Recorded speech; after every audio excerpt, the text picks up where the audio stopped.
Bonjour à tous. Aujourd'hui, nous allons parler du rôle de la France dans le monde, son histoire, ses symboles et pourquoi elle est importante aux yeux de Dieu, du Dieu d'amour. Donc, revenons à la base. La France est, avant tout, c'était un pays celtique. Du coup, il y a un peuple, ça fait super longtemps qui est présent en France. Il y a même, si on remonte très loin, il y a les grottes de Lascaux et d'autres grottes qui montrent qu'il y avait une présence humaine il y a très longtemps, des milliers d'années. Donc ça a toujours été, voilà, il y a eu une présence humaine en France. Donc c'est une racine très profonde, d'accord. Et en fait, on peut dire que la France est dans un climat tempéré, c'est-à-dire quand même un certain équilibre. C'est-à-dire il y a des étés chauds, des hivers froids. Bon, même si maintenant les hivers sont beaucoup moins froids qu'avant, mais on va dire que avant il y avait un hiver froid, un été chaud, mais pas trop chaud non plus. Voilà, maintenant c'est plus un été très chaud et un hiver pas très froid. On est passé un peu de l'autre côté. Mais avant, on va prendre avant, hein, pas ces 100 dernières années, mais on va plutôt prendre avant. Le climat de la France était relativement doux, frais, parce que voilà, comme je disais, voilà. Et la France, du coup, a des saisons, les 4 saisons. Les 4 saisons, on les ressent bien, on les voit bien, d'accord. C'est pas l'hiver toute l'année, comme dans certains pays du monde, ou c'est pas l'été toute l'année, comme certains pays du monde où il y a un mois d'hiver, d'accord. Nous, on est quand même dans un pays où il y a un équilibre de vie séparé en 4 saisons, bien équilibré. On les voit bien dans l'évolution, qu'il y a des saisons. Et donc, on est dans un certain équilibre de la vie. C'est-à-dire que si vraiment il devait y avoir un équilibre sur la Terre, d'accord, par rapport à ses forces, par rapport à plein de choses, l'eau, le soleil, les saisons et tout ça, si vraiment il y avait un endroit un peu central où il y aurait tous les éléments réunis, des éléments, des forces réunies et un certain équilibre naturel de la vie qui tendrait, je dis pas la perfection parce que la perfection n'existe pas, mais qui tendrait vers quelque chose vraiment d'équilibré, de sain. La France, elle correspondrait, je trouve, à ce côté-là, quoi. Donc, en fait, il y a vraiment les climats, voilà, tempérés. La France, c'est une grande forêt, en fait. S'il n'y avait pas les villes qui est détruit, les champs qui ont détruit les forêts, la France, c'est une forêt, c'est pas un désert. Voilà, ça serait une grande forêt, il y aurait des arbres partout. Si il n'y a plus de civilisation, ça redevient une forêt géante. Et donc, la France, c'est une forêt, c'est très vert, donc forêt, donc dit animaux, tous les animaux voilà, de la forêt, donc très variés, très riches, très vivants, d'accord. Encore une fois, c'est pas un désert, c'est pas l'Australie ou le Sahara ou d'autres endroits où il y a beaucoup moins d'animaux. Non, là, c'est quelque chose où il y a une certaine prospérité. Et du coup, voilà, dans la France, c'est pas un endroit où il pleut non plus tout le temps. C'est pas, voilà, comme on va dire, où il y a beaucoup de pluie. Il y a des régions du monde où il pleut énormément. Des fois, ils appellent ça des périodes de mousson, là. Où en gros, il pleut pas pendant un temps, 2 mois, et puis d'un coup, il va pleuvoir pendant un mois entier. Voilà, c'est assez... nous, c'est quand même équilibré. Il va pleuvoir 2 jours, puis il va faire beau une semaine. Puis il va pleuvoir 3-4 jours, et puis voilà. Donc ça reste équilibré entre l'eau, la pluie, l'eau et le soleil, le feu. Donc voilà. Après, on peut voir aussi que la France, il y a beaucoup de nappes phréatiques, il y a beaucoup d'eau, beaucoup de ruisseaux, beaucoup de rivières, elle est sur tout son territoire, il y a des fleuves, des rivières, des nappes phréatiques, des montagnes, donc des grandes sources. Donc il y a, au niveau de l'eau, on peut dire que on est plutôt bien fourni. On manque pas d'eau, d'accord. Et comme je dis, au niveau soleil, bah on a du soleil, on peut avoir de l'agriculture, on peut avoir justement produire de la nourriture, avoir des fruits, tout ça sans problème. On est plutôt bien loti à ce niveau-là. Et puis, on peut voir aussi que dans notre sous-sol, nous avons du lithium. Le lithium, c'est ce qui compose les batteries, et surtout les batteries électriques. Donc, c'est un matériau qui est un stockeur voilà, d'énergie. C'est une batterie. Donc, ça veut dire que, d'un point de vue vibratoire, la France a dans son sous-sol une grande batterie énergétique. Donc il y a vraiment voilà. Donc, et c'est pour ça qu'il faut faire attention de ne pas extraire le lithium du sol pour garder le côté un peu magnétique de la France et de son lien avec le divin d'eau, avec l'amour, son lien énergétique. Ensuite, on peut dire aussi que, et ça je ne sais pas pourquoi, mais quand on représente le monde, on prend une carte du monde, et ben la France elle est au niveau central, d'accord. Et donc du coup c'est quand même si ça partait, c'est un rayonnement central qui rayonne, qui s'expand un peu partout. Voilà, il y a ça. Ensuite, on peut prendre surtout là maintenant, une fois que les frontières ont été dessinées là à partir des années 2000, même voilà, à partir de la Seconde Guerre mondiale, mais on peut dire que la France, en fait, c'est un hexagone. Si on prend tous les points extrémités, on peut former un hexagone, ce qui est vraiment assez rare d'avoir une forme géométrique dans un pays comme ça. Donc c'est quand même c'est particulier. Donc il y a un symbole, il y a quelque chose de symbolique. Et dernière chose comprenant la France, c'est au niveau en fait du je sais pas si vous voyez, mais quand on prend le niveau des fuseaux horaires, eh ben nous on est au point 0 et plus 1, on va dire. Voilà pourquoi on n'a pas démarré tout à droite 0 plus 1. Là voilà, on est 0 plus 1 là maintenant. Donc au niveau des fuseaux horaires, on part de la France. Après voilà, on peut dire oui, mais c'était parce que du coup, quand on a commencé à calculer comme ça, on s'était en Europe, donc on a commencé à calculer à partir de l'Europe, quoi. Donc ce qui est logique, d'accord. Mais voilà, il y a tout le reste en fait. Et donc, bon, ça c'est vraiment d'un point de vue, équilibre des forces. Et puis de comprendre un peu les choses. Mais ce qui est le plus important, c'est le peuple. C'est vraiment le peuple qui compose la France. Voilà. Et moi, je prends surtout à partir donc des Celtes, puis du chrétien, quoi. Et donc, le français,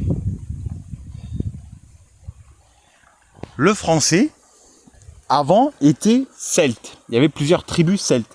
C'est-à-dire que c'était des petites tribus où il n'y avait pas de grandes nations, comme l'Empire romain, par exemple, où il y avait un empereur et une énorme colonie. Là, c'était plein de petits groupes, des petites ethnies, qui du coup cohabitaient ensemble dans le pays. Voilà, il n'y avait pas de guerre entre eux. Ils se partageaient chacun un morceau de pays. Et ils vivaient très bien en harmonie comme ça. Après, je dis pas qu'il y a peut-être des conflits, hein, ça arrive, mais il y avait une certaine harmonie. Et ils avaient une intelligence, d'accord. Ils étaient... parce qu'il y avait des routes. Il y avait l'Empire romain qui avait des routes, tout ça, qui était quand même très industriel. Qu'est-ce que je dis ? Très masculin, donc empire, civilisation, vraiment, ils ont fait des ponts, ils ont fait les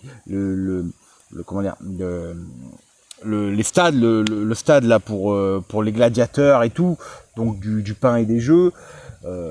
Donc c'est des grandes villes, etc., un peu coupées de la nature. Donc quand même très masculin, l'Empire romain.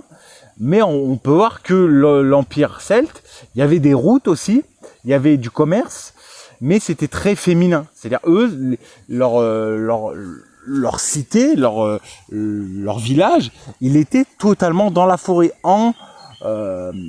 c'est-à-dire vraiment en cohésion, en harmonie avec la forêt. C'est-à-dire que les maisons étaient dans la forêt. Il y avait des endroits pour cultiver, bien entendu, où il n'y avait pas de forêt, mais c'était des villages vraiment dans la forêt. Ils étaient en lien avec les arbres et la nature. Il y avait vraiment un lien profond.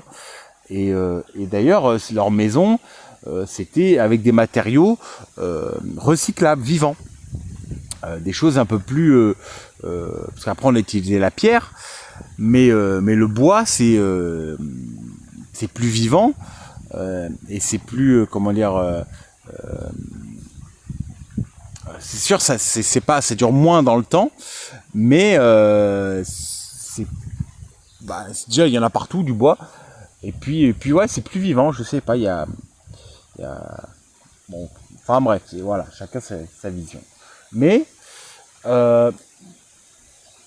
donc il y avait ce côté-là, et le peuple était connecté, donc il était polythéiste, dit païen, parce que il était souverain, et donc ça veut dire il avait conscience des forces divines qui l'entouraient, et il savait comment influencer ou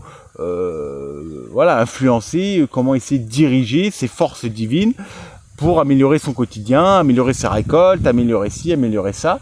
Donc il y avait des sages, les druides, qui eux étaient en quelque sorte dans leur cité, dans leur village. Ils étaient en quelque sorte les médecins de l'âme, de l'esprit, et ils étaient en lien avec le divin. Donc ils étaient un peu, eux, leur boulot, c'était la connexion avec le ciel, plus de savoir un peu de l'esprit, et les énergies, tout ça. Et ils se consacraient leur vie à ça, et tout, un peu comme c'est pour ça que c'est important de comprendre la pyramide.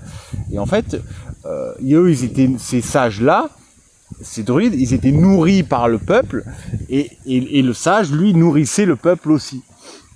Le sage, le druide, prenait par exemple des psychotropes, des champignons hallucinogènes et d'autres substances psychoactives qui du coup l'amenaient dans des dimensions différentes à comprendre le monde d'un point de vue différent, plus mystique. Ça c'est...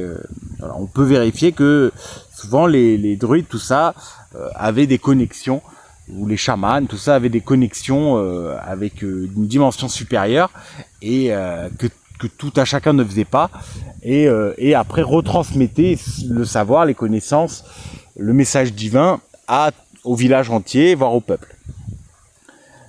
Et donc du coup, les peuples celtes, on va dire, avaient le même dieu. C'était le dieu extrême féminin, donc le dieu de l'amour, le dieu de la souveraineté, le dieu de l'harmonie, le dieu du coup du féminin et du masculin, c'est-à-dire vraiment des hommes souverains, libres, autonomes, dans leur culture, dans leur production de nourriture, dans leur politique, dans leur choix. Donc le peuple français a ses racines d'un peuple libre, souverain. D'accord ? Sauf que il s'est fait, donc il a commencé à se faire soumettre par l'Empire romain, qui a commencé parce que c'était un peu son concurrent, si on pourrait dire que l'Empire romain c'était l'extrême masculin, la représentation du masculin, de l'extrême masculin, de l'empire, de la civilisation. Et l'empire de l'extrême féminin, c'était l'empire gaulois. Et les Romains ont voulu détruire le féminin. Et vu qu'on arrivait dans une période de chute de l'humanité et qu'on ne pouvait pas enlever, qu'on pouvait pas enlever cette évolution-là, qu'on devait aller vers la mort de la conscience, de revenir à l'enfance, donc de perdre ce savoir, de perdre la souveraineté, etc. Donc le peuple gaulois s'est fait soumettre par les Romains.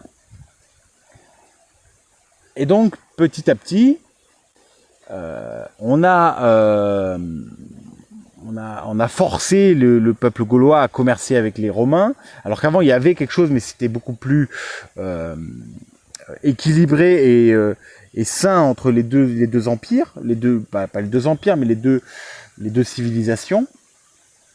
Et en fait, après, comment les Romains ont réussi à conquérir un peu la Gaule. En fait, ils ont commencé parce qu'il y avait plein de petits chefs dans des régions, des petits groupes.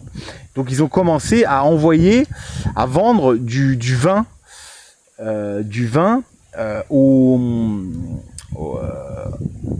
villages, aux petites villes gauloises de certaines communautés. Et certains chefs de clan ont commencé en fait alors qu'avant ils avaient une vie saine, sans alcool, sans tout ça, une vie très saine, guerrier de l'amour, de la liberté.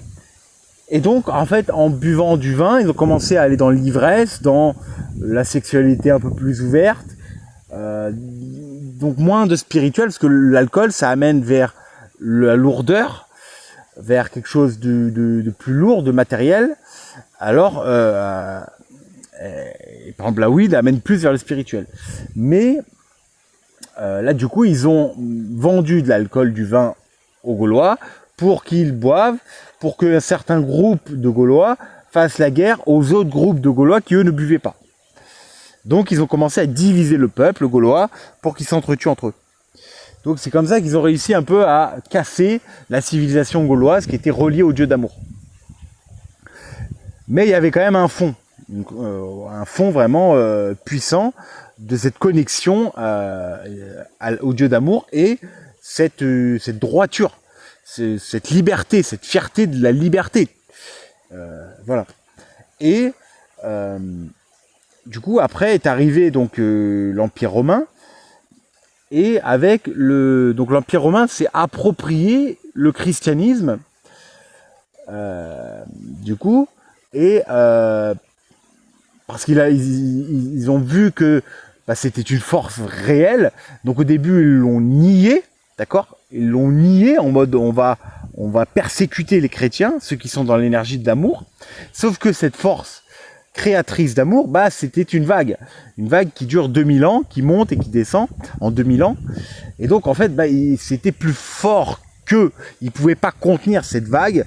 Elle se propageait à une vitesse hallucinante parce que ça faisait sens chez la population, ça touchait leur âme. Donc en gros, l'Empire romain, qui était extrême masculin, a pas pu en fait rejeter le christianisme, l'amour tout simplement, le retour à l'âme, et donc ils se sont appropriés en quelque sorte.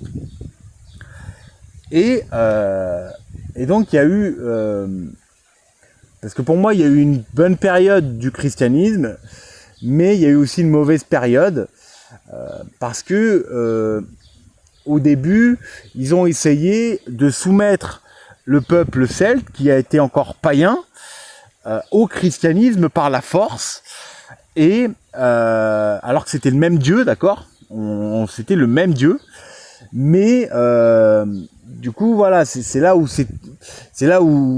du coup l'Empire romain, et c'était un peu un côté vicieux, c'est que voilà, c'était parce que en rendant le peuple chrétien, on leur enlevait en fait le pouvoir qu'ils avaient sur Dieu, sur les éléments, d'accord, la souveraineté, le fait d'être debout, de manier les éléments, de faire des invocations, de maîtriser le feu, l'eau, cette connaissance qu'il y avait là des forces divines. En gros, on a coupé net, on a tué les druides, on a tué les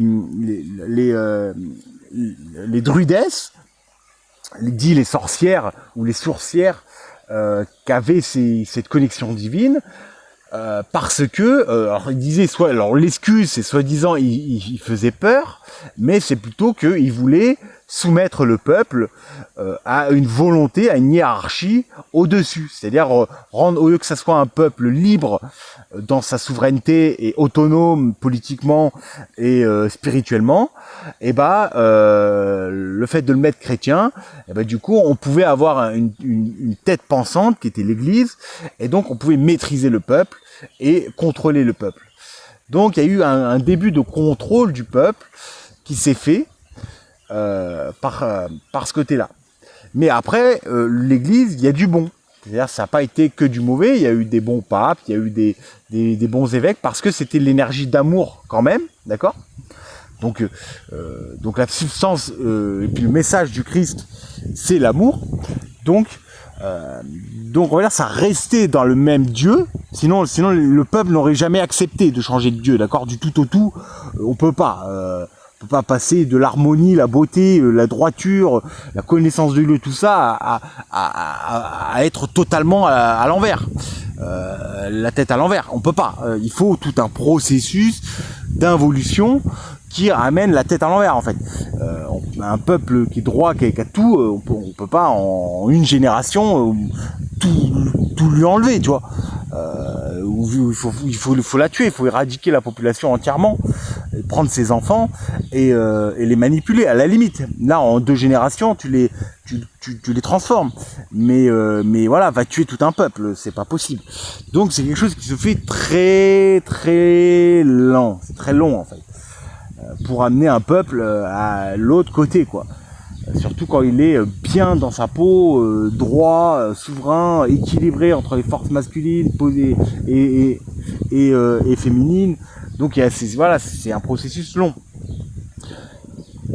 Et donc, mais voilà, il y a eu du bon, c'est-à-dire vraiment, par exemple, en 400 et quelques, quand le roi s'est fait baptiser pour la France, en gros, il s'est consacré au Dieu d'amour. C'est-à-dire que le roi, du coup, c'était un peu, donc le roi qui représentait tous les petits peuples, les petites colonies, les petites tribus de France. Du coup, ça faisait un pays entier avec un roi qui servait le Dieu d'amour. Parce que le baptême, ça voulait dire baptiser dans l'eau, donc l'eau, l'amour, le féminin, donc relier, consacrer une âme à la divinité de l'amour, donc le lien d'amour. Et il y a eu tout ce chemin, donc plusieurs rois, etc. C'est des rituels, d'accord ? Les rituels sont importants parce que c'est des choix conscients de servir l'amour ou de servir l'autre Dieu.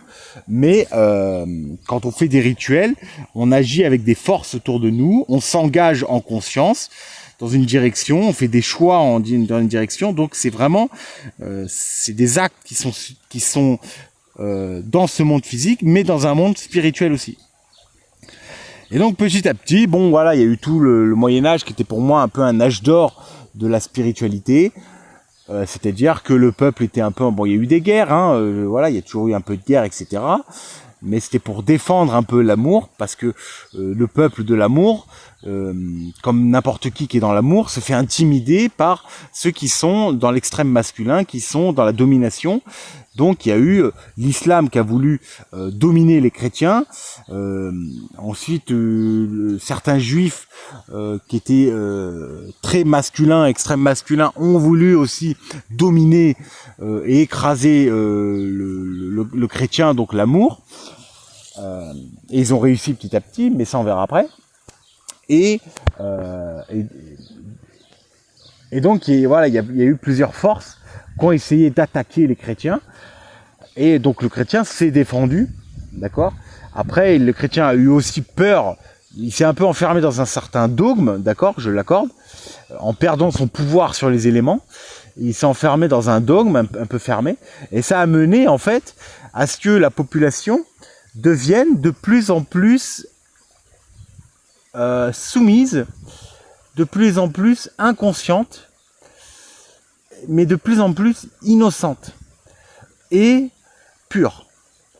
C'est-à-dire que déjà à la base c'était un peuple pur, libre, mais donc ça se fait génération en génération en coupant la tradition celte Et en partant aux chrétiens, on a transformé la civilisation en une autre civilisation. Et donc, qu'est-ce que ça a amené chez les anciens Celtes, qui étaient libres et qui étaient déjà droits? Et ben, ça a amené en fait à revenir à l'enfance, c'est-à-dire perdre la souveraineté, perdre le pouvoir, le côté masculin, pour revenir en fait à la pureté de l'âme, à la légèreté de l'âme. Ne plus faire la guerre, mais revenir à la pureté. Et donc, en fait, quand on est pur, ben, on a besoin de parents. Quand on est enfant, je veux dire, on a besoin de parents. Donc, c'est pour ça que le prêtre, le moine, était le père. Et que la population allait voir le prêtre pour se confier. Parce que quand ils avaient fait dit un péché, donc c'est-à-dire une mauvaise action ou quelque chose qui amenait à de la culpabilité, à de la honte, donc à un sentiment négatif, d'accord, ou de peur, etc. Le fait de l'exprimer, d'accord, ça on peut l'apprendre en psychologie d'ailleurs, ceux qui l'ont fait ils peuvent comprendre. En fait, de l'exprimer à l'extérieur à quelqu'un d'autre, donc de le sortir de soi, et ça permet en fait de guérir et de ne plus être dans la culpabilité, dans la honte, etc.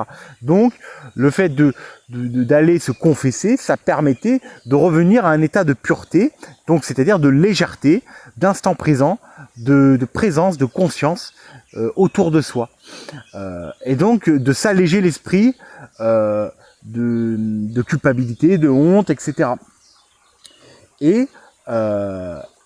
Mais par la même occasion, on s'abreuvait de la Bible, des enseignements bibliques, et donc du coup, on a un peu petit à petit arrêté de réfléchir par nous-mêmes, et on a un peu bu les enseignements de nos parents.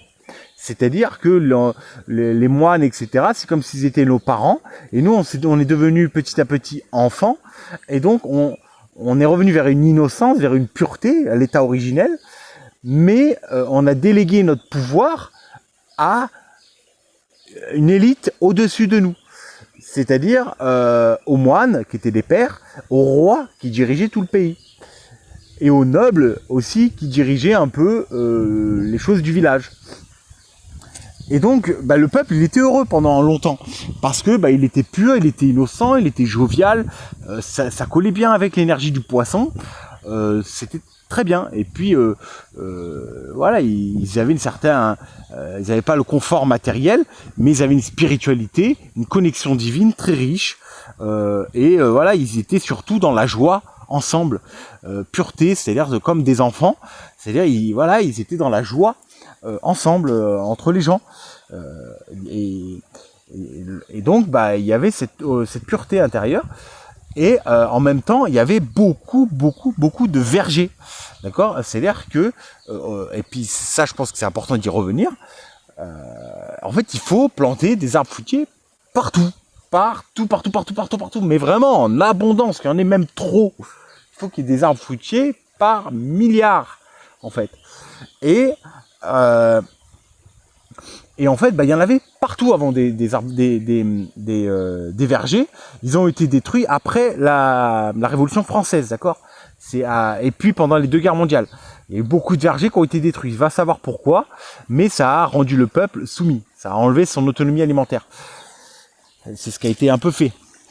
Mais il y avait beaucoup de vergers et puis beaucoup d'élevage, de culture, etc. Donc le peuple était quand même souverain, d'accord. Ça veut pas dire qu'il était enfant en mode bébé. Il était enfant pur dans son innocence. Il ne voyait pas le mal quand il parlait. Il ne voyait pas le mal. Il parlait de façon innocente, de façon pure. Dans la joie, la légèreté, mais par contre, ils étaient ancrés dans le sol, c'est-à-dire que ils travaillaient la terre, ils construisaient des maisons, ils construisaient des monuments pour leurs dieux, etc. Donc, c'était pas des enfants qui foutaient rien, quoi. Voilà, il y avait la pureté et en même temps, c'était des hommes, voilà, et des femmes. Et donc, donc la chrétienté a envahi un peu toute la France, voire même toute l'Europe. Bon, après, j'ai pas tout parlé exactement parce que voilà, il y a plein de rois. Il y a eu des rois bons et des rois moins bons, vertueux, plus ou moins vertueux, etc. Donc, c'est pas tout rose tout le temps. Hein, c'est des cycles. Donc, des fois c'est bien, des fois c'est moins bien.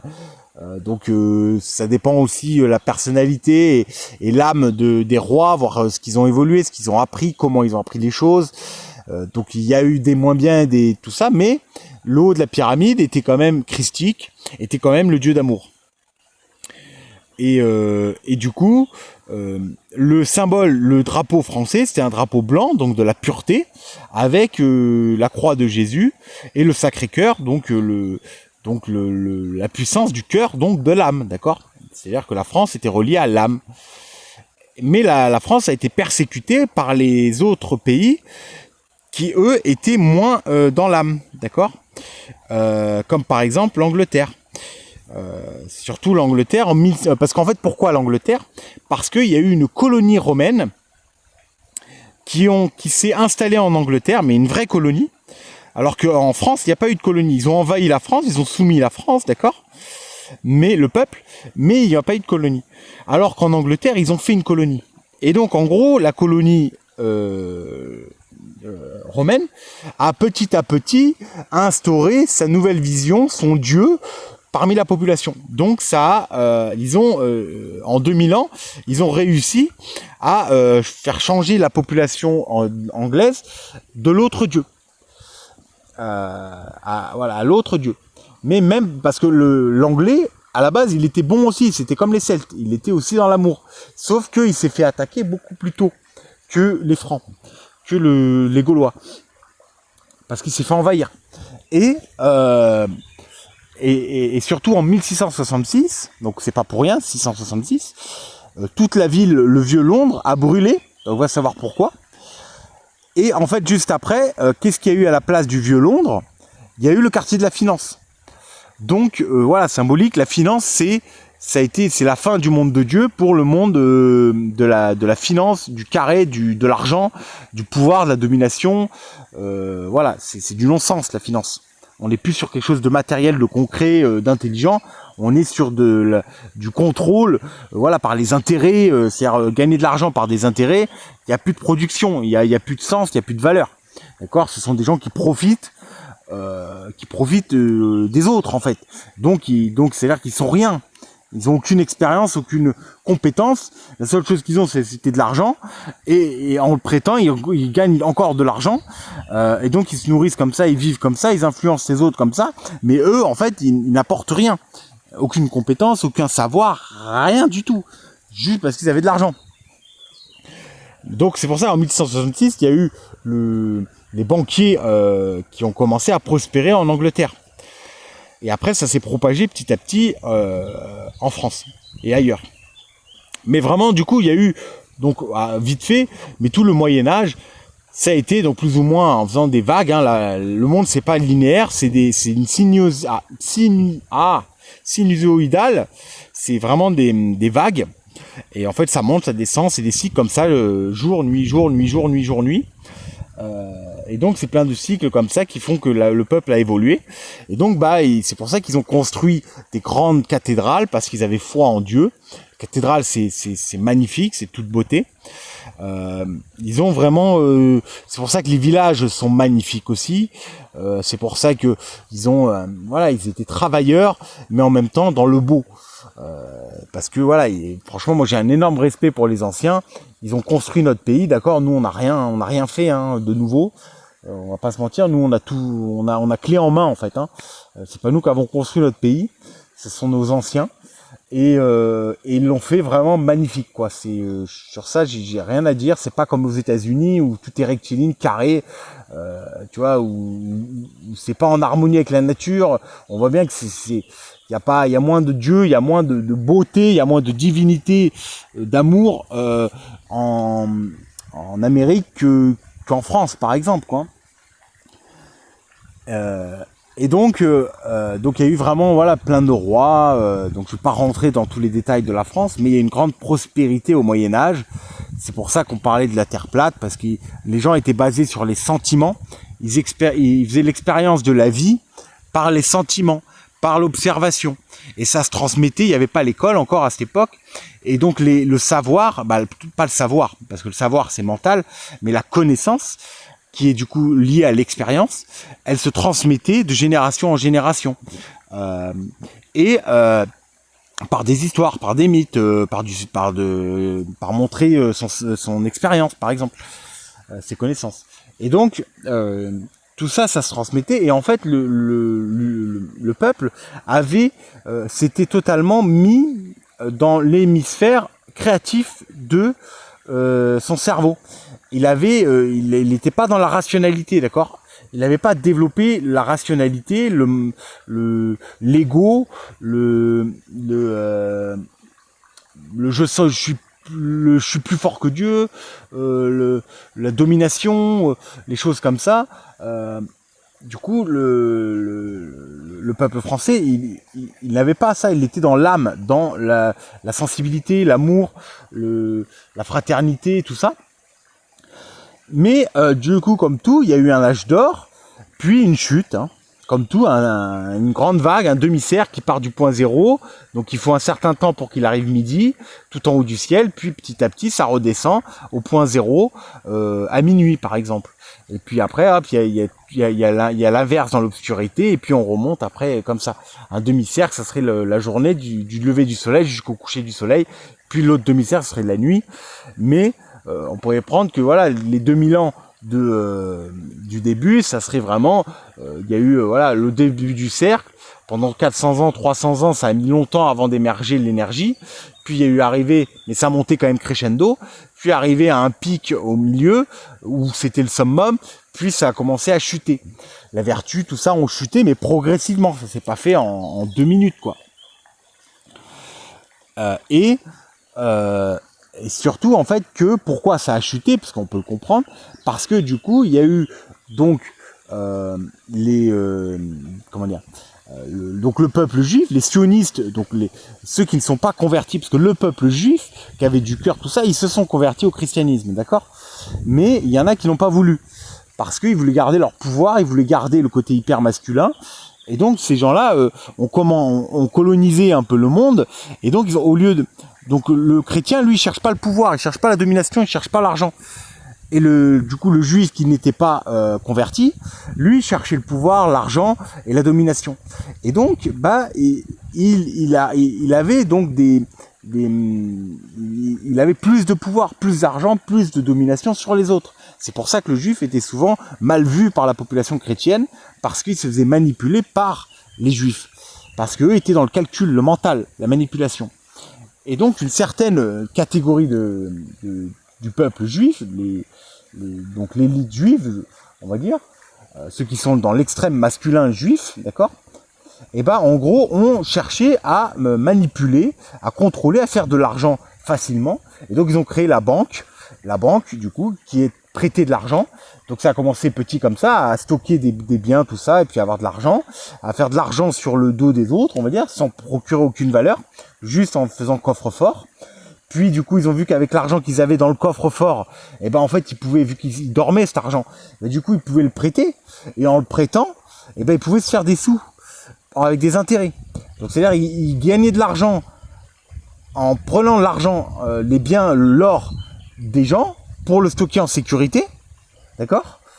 Donc c'est un service, parce que les gens, ils donnaient leur or pour pas se le faire voler, pour que ça soit un coffre-fort. Donc ils payaient le service du banquier pour qu'il garde son argent. Donc déjà, il y a ça. Plus le banquier, du coup là où il a été malin et vraiment vicieux, c'est qu'il s'est dit, mais j'ai tout cet or en banque, il sert à rien, cet or, je vais le prêter aux gens. Et comme ça, je vais me faire encore de l'argent. Et donc il a commencé à faire de l'argent en prêtant ça aux autres. Et donc le banquier, lui, il faisait rien, il avait juste son cul sur sa chaise, il était juste un coffre-fort en fait. Il avait juste investi dans un coffre et il savait se vendre. Mais sinon, il n'a procuré rien en fait. Et donc petit à petit, il s'est enrichi comme ça. Et donc ils se sont commencés à se développer, donc surtout les Rothschild, ils ont commencé à se développer un peu partout en Europe. C'est-à-dire qu'il y avait le père Rothschild qui avait plein d'enfants Rothschild et il les a envoyés dans chaque pays européen. Donc plusieurs pays européens, Paris, Londres, patati, Bruxelles, et plein d'autres pays. Et donc eux, ils ont commencé à utiliser la méthode paternelle du coup de la banque, de prêter de l'argent, etc. Donc ils ont commencé à se rapprocher des gens de pouvoir, de la noblesse, en leur proposant justement l'argent, avec toujours une belle image de je suis gentil, tout ça. Au début, c'est normal, il faut dresser dans le sens du poil, d'accord. Donc, et en fait, ils ont commencé à être utiles aux nobles qui ont prêté de l'argent, puis eux, ils les ont reprêtés à d'autres nobles, et donc ils ont commencé à s'enrichir, et ils ont commencé à devenir très puissants, les Rothschild. Parce que, du coup, ça procurait beaucoup d'argent. Ils arrivaient en plus, ils ont fait des choses instantanées, à faire des taux de change. Mais bon, ça, faut aller plus spécifique, mais c'est-à-dire que le taux de change entre un pays et un autre, avant, il n'y avait pas Internet, donc il fallait plusieurs jours avant que le taux change. Et eux, ils en profitaient en envoyant des éclaireurs super vite pour gagner de l'argent plus vite que les autres. Mais bon, ils étaient très malins niveau financier, d'accord. Mais il n'y avait rien de productif, c'est-à-dire que ni à manger, ni du beau, ni des monuments, ni du meuble, ni rien, ni à de l'artistique, rien. Il n'y a rien derrière en fait. Ils étaient juste plus malins que les autres pour faire de l'argent, pour manipuler les gens, pour avoir le pouvoir. Et donc, ils ont commencé à se faire une petite fortune jusqu'au jour où ils ont prêté au roi. Alors là, voilà, le roi, c'est-à-dire que le roi qui s'était baptisé au dieu d'amour, et du coup, pour financer ses châteaux, ses guerres, etc., donc ces guerres de défense, ou guerres parce qu'il y a pas eu que des bons rois, hein, il y a des rois qui voulaient aussi expandre, qui avaient un certain ego et qui voulaient expandre leur territoire, d'accord. Et du coup, ils sont tombés dans le piège de dire, tiens, je vais emprunter de l'argent, d'accord, pour grandir, faire grandir le pays, on va dire. Et du coup, ces gens-là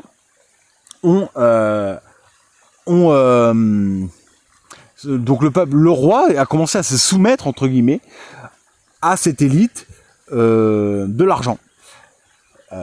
Et donc la France a commencé à avoir des dettes, donc c'est-à-dire qu'elle n'était plus baptisée, en tout cas beaucoup moins en lien avec, elle était toujours en lien avec le dieu d'amour, mais elle commençait à être attirée par des manettes, par des, vous savez, quand on manipule comme ça des marionnettes, on a des fils cachés en haut, et ça a commencé en fait, le roi et la noblesse, etc., par l'argent et tout, ont commencé à être manipulés petit à petit par une élite du dieu masculin. Et ils ont commencé aussi à mettre, alors ça a changé, ils ont commencé à faire des bals entre eux où chacun mettait des masques. Donc c'est-à-dire que toutes les mauvaises personnes ont pu commencer à aller dans ces bals-là parce qu'on a commencé à juger sur l'apparence et plus sur le fond. Avant, on voyait si quelqu'un était honnête en regardant son visage, tout ça. Là, du coup, en mettant des masques, c'est le début du masque social, en fait. Avant, on n'avait pas de masque social, on était vrai. Puis, on a commencé, en fait, à mettre des masques pour donc se cacher. Et donc, l'Angleterre, elle est devenue totalement contrôlée dès 1666, même avant, par une élite banquière, donc du dieu masculin. Et donc, une fois qu'ils avaient ce pouvoir-là en Angleterre, ils ont commencé à envahir, à coloniser les États-Unis, d'accord. Donc en fait, c'est le peuple masculin qui était anglais, donc la doctrine anglaise était masculin, d'accord, le dieu masculin et plus le dieu de l'amour. Et donc ils ont commencé à coloniser l'Amérique et ils ont soumis les Amérindiens qui étaient peuple féminin, d'accord, ils les ont soumis, ils les ont manipulés, ils les ont exterminés pour prendre leur territoire. Et en fait, les États-Unis sont l'enfant de l'Angleterre, donc en fait tous ceux qui étaient du dieu masculin mais qui n'avaient pas parce que l'Europe était encore chrétienne, donc il y avait un fond chrétien quand même, donc ceux qui étaient mauvais, on va dire, du dieu masculin, ils se sont dit on va avoir un nouveau territoire pour nous, la nouvelle Jérusalem entre guillemets, quoi. C'est-à-dire un nouveau pays pour faire le dieu masculin en fait, pour faire grandir le dieu masculin, l'hyper masculin. Et donc du coup, les gens qui étaient dans le dieu masculin sont partis en Amérique. Après, il y a aussi des gens qui étaient dans le féminin, mais qui eux sont partis en Amérique, mais pas en tant qu'entrepreneurs ou comme ça, mais en tant qu'ouvriers. Donc c'est pas la même classe, d'accord? Mais du coup, voilà, il y a eu ça. Bon, après, on peut voir vite fait qu'il y a eu la Renaissance. La Renaissance aussi, où on voit les châteaux, etc. Donc on retrouve une connexion divine. On retrouve le sens symbolique. On fait des expéditions en Égypte, donc on se relie à l'Égypte. Il y a une grandeur dans la France, ça renaît, etc. Il y a une grande serre du roi, etc. Avec plein de plantes, plein d'animaux, pris de tous les pays explorés, etc.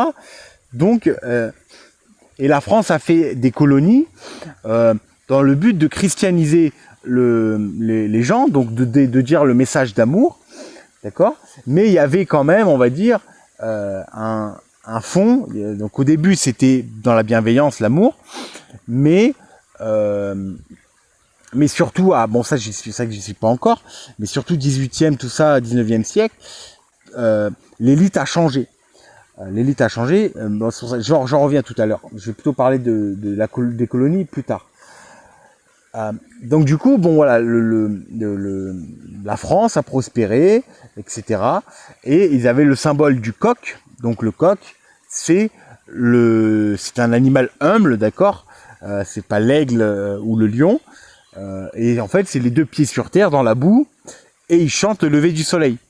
Donc ils avaient cette conscience-là, surtout quand ils ont commencé à faire les châteaux dans la Loire, les pays de la Loire, avec des symboles celtiques, tout ça.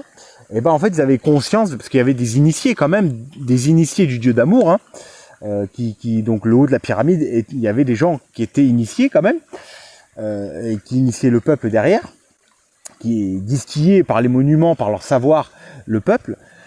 Et du coup, c'est pour ça qu'il y a plein de symboles et tout à décrypter, c'est très intéressant. Et le coq, du coup, bah, c'est vraiment voilà, celui qui chante le retour du soleil. Donc voilà, le peuple français sera le peuple qui va crier, parce que le coq, il est fier. Je ne sais pas si vous avez déjà vu un coq, mais le coq, il est fier. Hein. Il est petit, mais il se bat, quoi. Il défend ses poules. Hein. Et puis il chante toute la journée. Hein.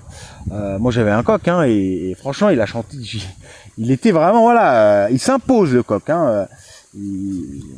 Voilà. Et puis, mais il est pas méchant, mais il protège. Il protège et il s'impose. Voilà. Et donc bah voilà, c'est le coq, c'est d'imposer le retour du soleil, de l'amour, etc. Après le drapeau français, c'était le blanc. Voilà, comme je l'ai dit tout à l'heure, Sacré-Cœur, enfin bref tout ça. Puis est arrivée du coup la Révolution française. Elle s'est pas faite du jour au lendemain. C'est que le roi s'est petit à petit détourné des valeurs christiques, détourné du bien commun du peuple, détourné du Dieu, et petit à petit le roi s'est embourgeoisé. Il est arrivé dans le plaisir des sens, de manger, de tout ça. Il s'est un peu détourné de son rôle de père de la nation,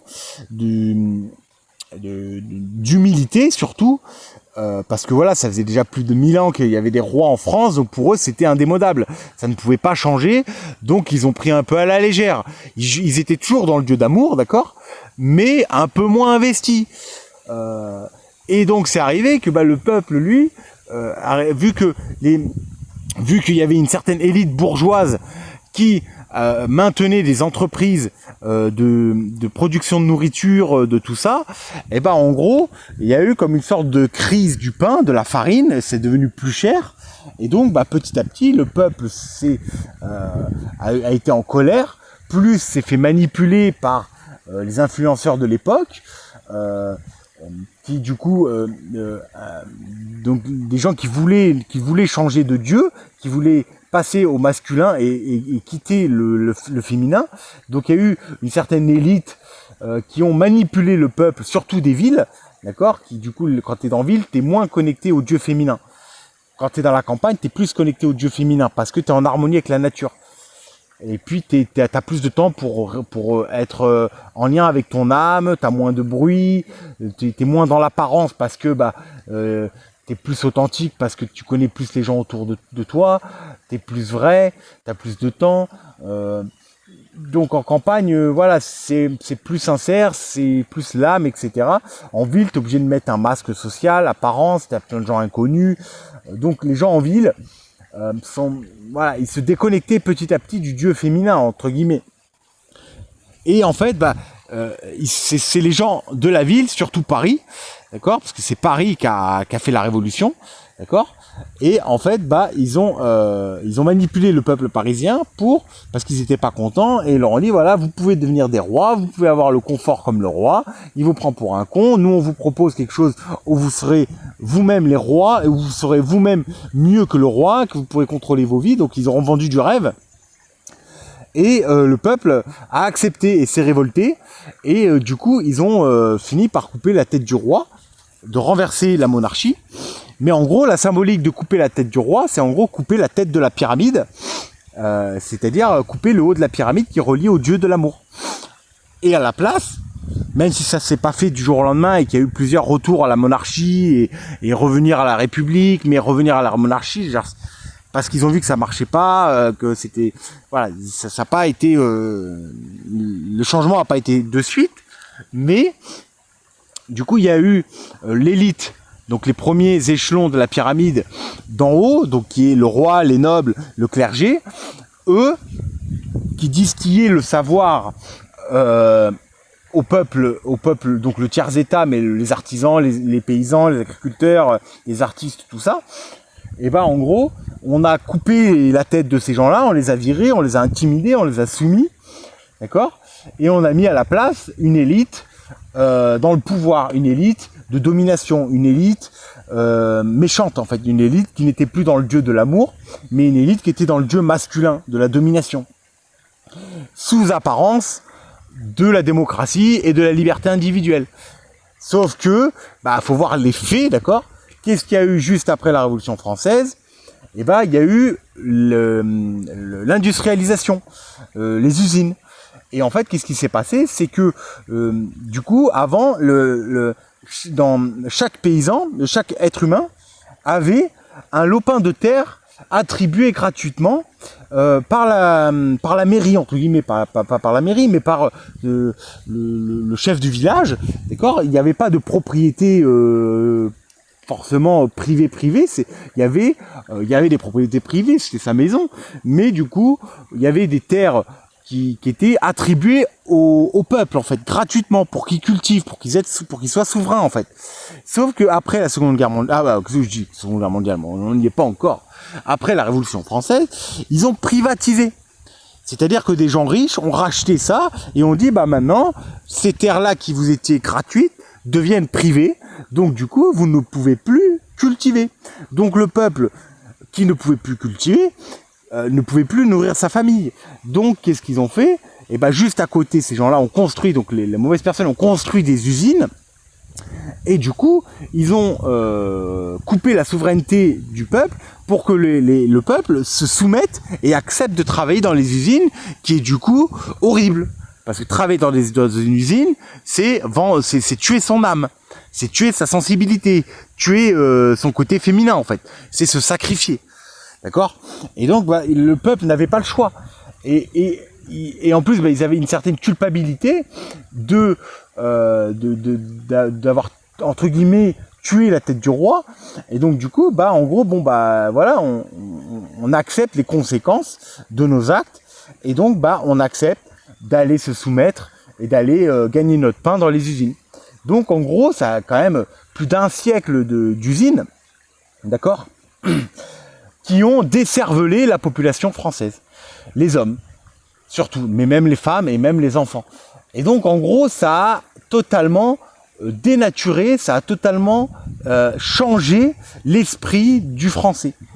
C'est-à-dire que du peuple innocent, libre, tout ça qui était le peuple français, il s'est sacrifié, il a sacrifié sa sensibilité et son lien divin. Mais sauf qu'un lien divin ne s'enlève pas comme ça. Quand on a plus de 1000 ans d'évolution vers le Dieu d'amour, on change pas comme ça du tout au tout. Il y a tout un processus d'involution pour aller de l'autre sens. Donc ça se fait pas comme ça, quoi. Il faut dénaturer, il faut en fait, pour amener de l'autre côté, il faut dénaturer les gens, il faut qu'ils oublient leurs racines, il faut qu'ils oublient leur Dieu, il faut qu'ils oublient, il faut qu'ils ne soient plus souverains, il faut plus que ce soit des paysans qui produisent leur nourriture, il faut qu'il n'y ait plus de véritables tronc commun, il faut plus qu'il y ait de fêtes de village, il faut plus qu'il y ait de, comment dire, d'enseignement qui se transmet de famille en famille. Il faut plus qu'il y ait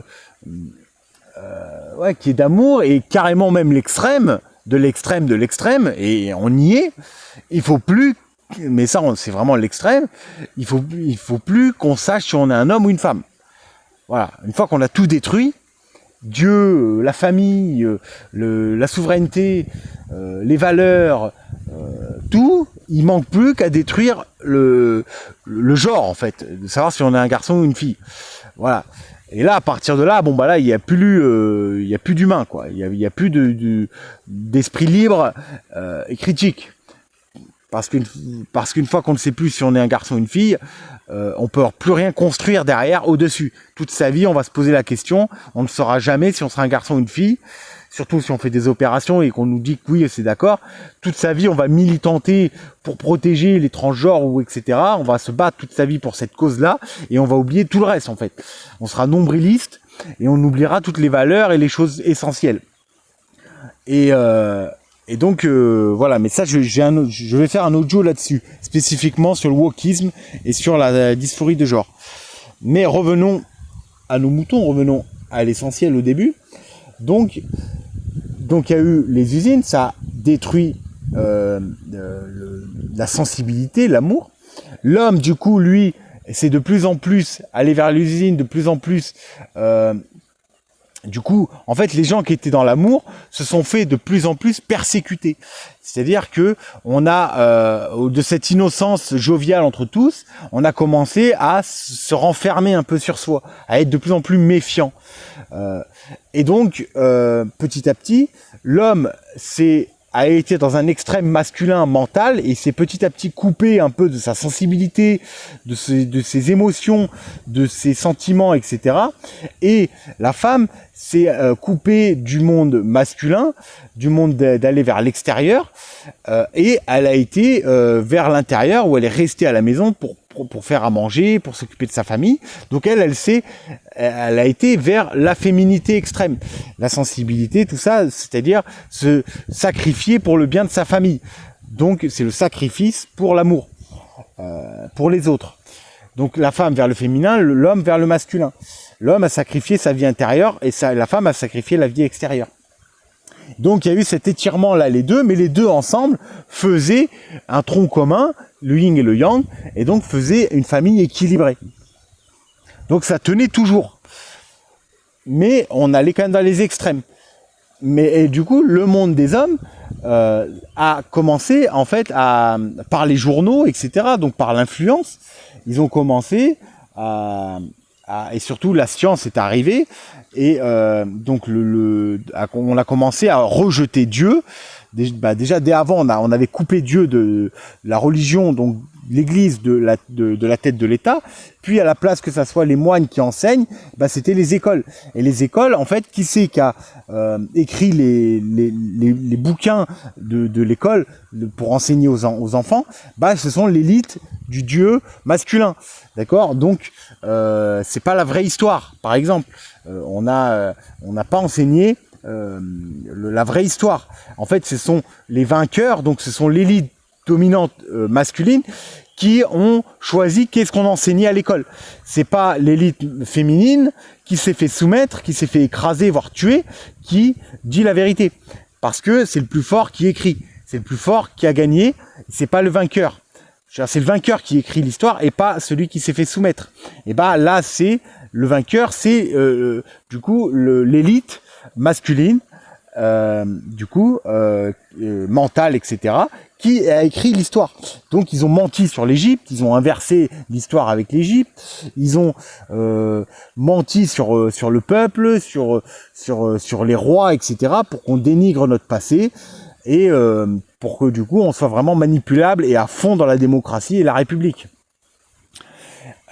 Voilà, tout simplement nous détacher de Dieu, de nos valeurs, etc. Et petit à petit, et on peut le voir réellement aujourd'hui, c'est qu'aujourd'hui, dans nos livres, on parle de wokisme, on parle de transgenre, on parle d'identité, de voilà, si on est il, elle, yel, ou tout ça. Donc, on voit bien que il y a une influence derrière de manipulation des enfants pour aller dans une direction. On le voit bien, et c'est pas forcément véridique, d'accord ? C'est pas des voilà, on voit bien qu'il y a une idéologie derrière, parce que le il, le elle, le transgenre, tout ça, on peut le comprendre d'un point de vue psychologique et on peut vraiment, si on va à la racine, on peut comprendre que il y a une cause.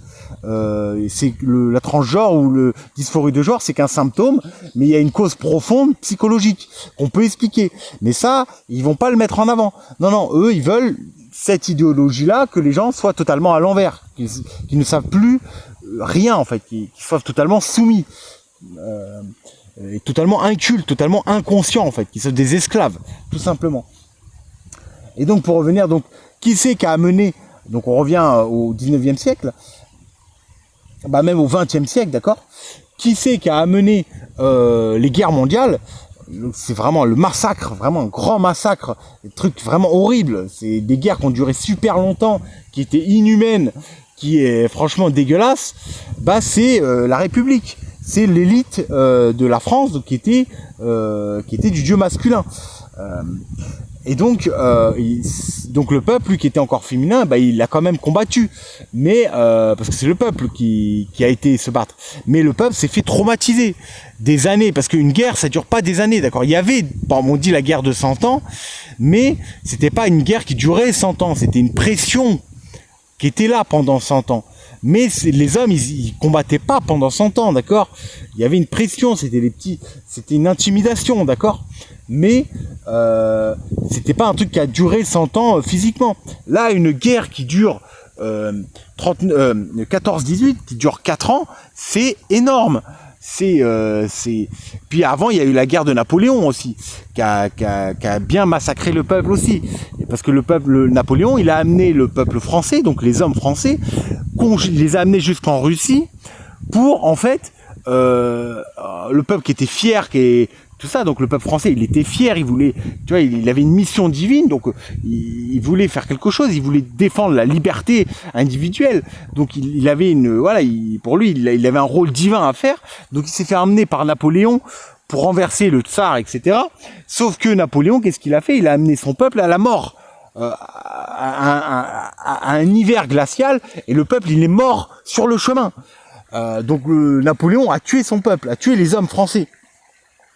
Les vaillants, en fait, les guerriers français, ils ont été congelés sur la route de la guerre napoléonienne au niveau de la Russie. Quand Napoléon est revenu, il y avait presque plus d'hommes, quoi. Ils étaient tous morts. Donc en fait, il a tué les guerriers français qui étaient là et qui voulaient se battre pour défendre la liberté, parce qu'eux, ils y croyaient vraiment à la démocratie. On les avait vendus pour quelque chose, on les avait vraiment vendus pour la liberté. On leur avait pas dit que c'était l'esclavage moderne. On leur avait dit que c'était la liberté. Donc le peuple français, il y croyait. Donc il voulait se battre pour ces causes-là. C'est pour ça qu'il a suivi Napoléon. Mais il s'est fait tuer, en fait, le peuple français. Donc voilà. Mais revenons aux guerres mondiales, c'est pareil. On a tué encore une fois les pères, on les a traumatisés, les pères de la Première Guerre mondiale. D'accord ? Ils ont été traumatisés. Ils sont revenus 4 ans dans les tranchées, à tuer les gens, à être vraiment... tu perds les habitudes de l'amour, tu perds la bienveillance, tu perds les vertus. Voilà, ça traumatise, que tu reviens pas intact et zen d'une guerre. Mais du coup, ils ont continué. Ils avaient leurs enfants. Sauf que leurs enfants, ils ont grandi et eux-mêmes, ils ont été à la guerre. C'est-à-dire qu'il y a eu une deuxième guerre en aussi peu de temps. Ça n'était jamais arrivé. Franchement, jamais arrivé 2 guerres mondiales en l'espace de très peu de temps. Et donc là, la France s'est soumise. C'est-à-dire que l'élite française n'a pas voulu combattre le nazisme, mais a préféré, entre guillemets, se soumettre, pour que le peuple se soumette, en fait, pour que le peuple ne devienne plus fier et défende les valeurs de liberté, mais se soumette à l'occupation. Donc, ça a créé des collabos, ça a créé des gens qui ont accepté l'injustice, qui ont accepté l'inacceptable, et donc ça a perverti l'âme de la France, des Français. Ça a été vers la chute. Donc du coup, il y a eu, mais bon, après, il y a eu des résistants, d'accord, des résistants qui sont. La France a toujours eu quand même un côté résistant. Voilà, il y a toujours eu du bon dans le mauvais. Mais il y a une majorité qui allait dans le mauvais sens, mais il y a toujours eu des bons quand même. Et du coup, pour aller plus loin, donc le peuple français, après la guerre mondiale, a été traumatisé. Déjà, des villes ont été détruites, le gouvernement plus d'argent, le peuple était soumis. Du coup, voilà, on était choqués, quoi. Il y a eu un état de choc de cette guerre qui était inhumain, parce que faut dire que ça, faudrait faire un audio sur ça, mais l'allemand, à cette époque-là, il était l'extrême masculin, c'est-à-dire il n'était pas dans la sensibilité, pas dans l'amour, tout ça, il était extrême masculin, c'était un robot, quoi. Il a été manipulé dès l'enfance, lui. Et du coup, vraiment,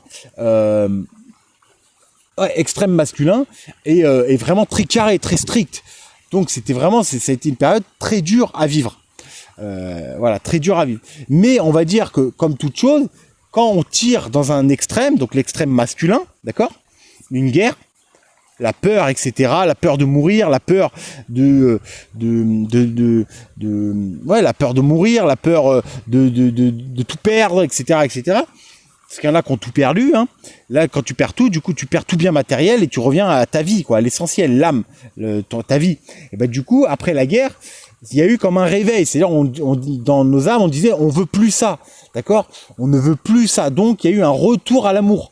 C'est-à-dire un retour aux valeurs de dire, nous, on veut la paix, quoi. On veut plus la guerre. Sauf que, du coup, il y a eu le plan Marshall.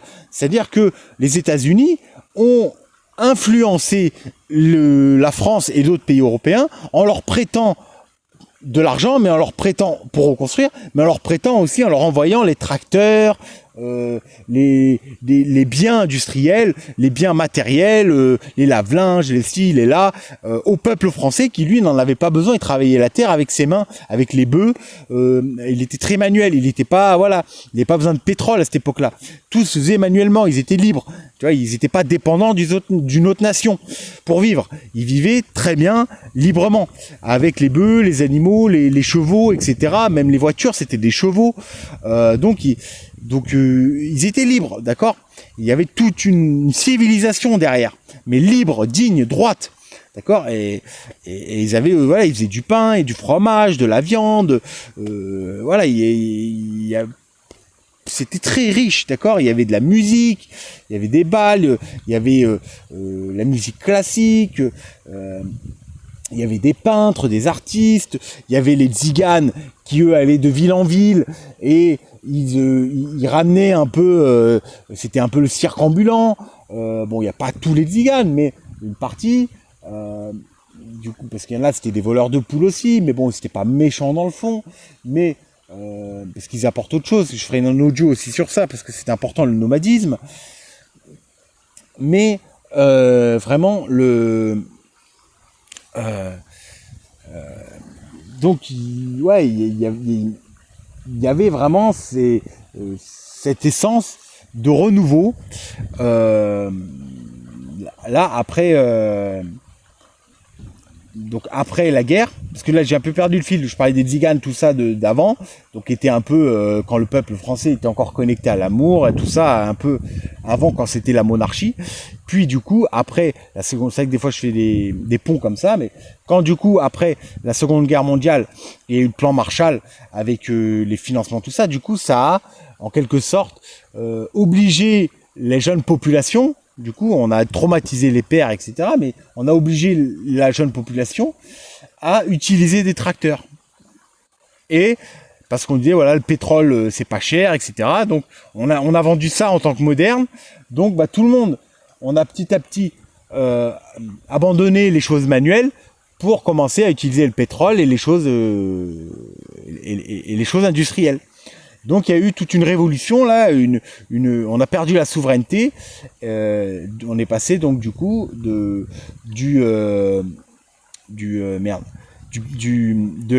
charbon. Bon, il y avait le charbon aussi, tout ça, mais qui faisait tourner les usines, d'accord, mais tout était encore manuel à cette époque-là. Mais après la Seconde Guerre mondiale, l'influence des États-Unis, donc qui était extrême masculin, voulait influencer la France, d'accord, pour l'amener dans une direction et lui enlever sa souveraineté en fait, d'accord, lui enlever le peuple libre, le gaulois qui était libre. Et donc du coup, ils ont commencé à le faire, à ce qu'il soit dépendant du pétrole, premièrement. Mais ils ont eu l'électricité. Il y a eu du coup l'électricité avec le nucléaire, donc toujours une certaine souveraineté quand même. Donc avec De Gaulle, qui du coup était quand même, pour moi il était entre les deux. Il voulait le bien de son pays, mais il était quand même soumis. Mais du coup, il a amené la France vers l'ère moderne, tout en restant souverain. Même si l'uranium, il vient pas en France, donc il faut aller le chercher dans d'autres pays. Donc on est quand même dépendant d'autres pays. Mais on reste quand même souverain du pétrole. Sauf que, mais du coup, il y a eu donc une ère un peu l'âge glorieuse, les 30 glorieuses, parce que du coup, c'était l'ère du modernisme, l'ère du matériel, où on commençait à aller dans le confort. Les toilettes, c'était plus des toilettes sèches, mais on commençait à avoir des toilettes avec de l'eau. On commençait à avoir des lave-linges, on a arrêté d'aller au lavoir. Donc les lavoirs, ça permettait aux femmes de communiquer entre elles, il y avait du lien. Là, on a coupé ça, chacun allait dans sa machine à laver. Du coup, la femme a commencé, avec tous ses biens, tout ça, la femme a commencé à ne plus avoir de rôle. Parce que on a commencé à enlever le boulot de la femme. Et par exemple, voilà, c'est elle qui faisait les vêtements. Et du coup, là, il y avait tellement de vêtements industriels que du coup, ça coûtait plus rien. Donc, ça servait à rien de commencer à coudre ou à faire des vêtements artisanaux, parce que du coup, les usines les faisaient à leur place.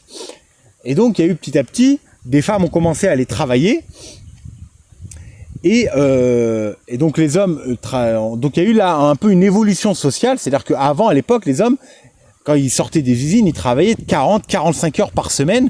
Vraiment, donc c'était des esclaves, vraiment. Après la Révolution française, ils étaient des esclaves pour gagner leur pain. Sauf que ils ont demandé, en fait... Parce que voilà, on disait la liberté, tout ça, mais au fond, ils savaient, donc le peuple, il savait qu'il s'était fait arnaquer un peu dans l'histoire. Donc il y a toujours eu quand même un esprit de révolte. Le français a toujours eu quand même été dans l'esprit de révolte, de défendre ses droits. Donc il y a eu plusieurs révoltes. Et donc, dont mai 68, qui était un peu la révolte des étudiants et la libération de la femme, mais surtout sexuelle. Où du coup ça a séparé un peu la femme qui était sensible, qui était à la maison. Elle a voulu se masculiniser et la libération sexuelle, c'est-à-dire d'avoir le plaisir sexuel au lieu de se marier avec une personne et être fidèle du mariage jusqu'à la fin. Et après je dis que c'est pas forcément tout bon, d'accord, il y a pas des fois tu t'es pas avec un bon mari, tu as le droit de changer. Mais du coup, il y avait un bon fond de rester avec une personne et de construire une relation, plutôt que de faire des relations jetables aujourd'hui. Aujourd'hui, il y a un problème, on va pas chercher à le résoudre, on va changer de partenaire. Donc voilà, avant, on cherchait à résoudre le problème. Il y avait une fidélité quand même. Mais il y avait, voilà, des fois, il fallait vraiment divorcer, parce que des fois, tu es vraiment une mauvaise personne, et le divorce, c'était nécessaire. Mais on est passé d'un côté à un autre extrême. Et donc, en fait, donc il y a eu la libération de la femme, la libération sexuelle surtout. La femme a abandonné un peu sa sensibilité, la divinité intérieure, pour s'extérioriser et être fan des artistes ou des choses comme ça, et donc d'être moins fan de Dieu, quoi. Et petit à petit, mais la France était quand même très industrielle. Elle produisait elle-même ses biens, etc. Donc il y avait quand même un tissu industriel très important en France, et agricole. Il restait quand même des paysans encore en France. Sauf que depuis des années 50 jusqu'à maintenant, l'État français a tout fait pour détruire les paysans. Donc il y a eu de moins en moins de paysans en leur mettant des pressions financières, en faisant en sorte que le paysan ne pouvait pas survivre en fait. Et en aguichant le paysan en disant si tu as plein de terres, on va te donner des subventions. Plus tu as de terres, plus on te donne des subventions. Donc c'est-à-dire tu soumets le paysan, il n'est plus autonome, il devient soumis à l'État. Donc il devient manipulable à l'État. Et ça a été petit à petit, on a tué les vrais paysans, ceux qui étaient là dans l'autosuffisance, pour amener des grands agriculteurs terriens. Et c'est un peu, et des grands éleveurs. C'est un peu notre cas maintenant. Il y a beaucoup moins de paysans, des petites exploitations qui étaient à taille humaine. On est passé à des énormes exploitations, un peu comme aux États-Unis, où maintenant c'est devenu industriel en fait. On n'est plus dans le côté humain, quoi. On a perdu la substance paysanne. Il y en a, mais il y en a beaucoup moins, quoi. C'est devenu minoritaire. Et donc du coup, en plus de ça, on a développé les villes. Donc il y a eu le progrès social, moins de temps de travail, donc des vacances. Les vacances ont permis de faire développer la Côte d'Azur. Donc c'est-à-dire que les gens, ils ont oublié Dieu. Ils travaillaient tout le temps, 50 heures par semaine. Sauf que du coup, après on leur a dit, mais il y a le progrès social, maintenant vous pouvez moins travailler. Donc du coup, ces gens-là, ils avaient plus de temps personnel, mais ils avaient perdu. En fait, avant, il y a longtemps, ils utilisaient ce temps naturellement pour faire de l'introspection, pour faire de la musique, pour enseigner, pour faire des choses vertueuses. Sauf qu'il y a eu un siècle et demi de soumission et d'esclavagisme à l'ère industrielle dans les usines, qui ont fait que du coup, quand on leur a enlevé du temps de travail, ils ne savaient plus quoi faire en fait. Ils étaient lobotomisés. Donc on leur a dit, mais vous inquiétez pas, vous pouvez partir en vacances, vous pouvez aller au loisir, au cinéma, faire ci, faire ça. Et donc du coup, la population ont pu aller en vacances. Donc il y a eu un développement touristique qui s'est fait de plus en plus, où du coup il y a eu les vacances. Donc ça s'est développé, et donc on a accepté de plus en plus l'esclavage, le fait de travailler autant de temps, tout le temps, parce qu'on avait des vacances. Donc le peuple a accepté sa condition de soumission, parce que il avait un certain avantage. Donc il se croyait libre.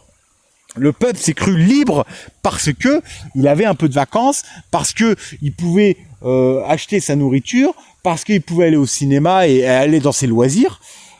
Donc il se sent libre. Sauf que, en fait, il faut comprendre la racine de pourquoi on a été dans l'esclavage, parce qu'on nous a coupé de notre souveraineté, on nous a enlevé notre lopin de terre où on était souverain, on nous a enlevé notre liberté et on nous a rendus esclaves petit à petit. Et maintenant, on nous dit que on est moins esclaves, donc c'est plus l'apparence de l'esclavage comme 50 heures par semaine. 35 heures, c'est correct. Moi, je dirais que 20 heures, ça serait correct. 20 heures, c'est vraiment correct. 35 heures, c'est encore trop. Mais là, du coup, on a une apparence de 35 heures, c'est correct. Et le temps qu'on a, on veut le passer. On va pas le passer à réfléchir, on va pas le passer à travailler. Non, on va passer dans les loisirs, d'accord, pour se divertir, pour oublier le travail, pour oublier l'effort. Donc du coup, on n'est pas dans l'apprentissage, dans le recherche. Et on est dans le Netflix, dans les jeux vidéo, dans TikTok, dans les trucs comme ça. Et donc on oublie l'évolution, on oublie les valeurs, on oublie la spiritualité, on oublie la conscience, on oublie l'apprentissage, etc. Je parle d'une généralité, bien sûr. Mais du coup, là, on arrive vraiment à un extrême, c'est-à-dire que avant, quand même, les gens, ils allaient quand même à l'église, même s'ils perdaient la foi, même s'il y avait moins voilà, ils tenaient leur croix, c'est-à-dire ils portaient leur croix jusqu'au bout. Il y avait ce symbole-là de porter sa croix, c'est-à-dire d'avoir un environnement dur, une vie dure, mais qu'il fallait rester digne jusqu'au bout. C'est-à-dire que que notre vie, elle était dure. C'était pas le Club Med, quoi. C'était pas le plaisir tout le temps, quoi. C'était dur, mais il fallait porter sa croix jusqu'au bout, quoi. Sauf qu'il y a eu un virement de situation, parce qu'avant, du coup, on disait voilà, faut vivre dur pour avoir une vie, pour avoir une âme pure et aller rejoindre le monde de Dieu, pour vivre un âge d'or plus tard sur la terre. Il y avait cet esprit-là. Sauf qu'on est passé, en fait, en mode, on s'en fout de Dieu, on oublie Dieu, on veut plus Dieu, nous on veut profiter, de notre vie terrestre, parce qu'on ne croit plus en la vie après la mort. Donc on ne croit plus, ça sert à rien d'être dans la vertu, de faire des choses belles, de faire des choses qui durent des millénaires, des choses qui prennent du temps à se créer, parce que on est dans la futilité, on est dans la rapidité. Il faut que ça soit immédiat. Donc il faut être dans le plaisir immédiat. Donc on cherche plus à creuser le fond. Il faut que ça soit rentable. Il faut que ça soit immédiat. Il faut que le plaisir soit immédiat.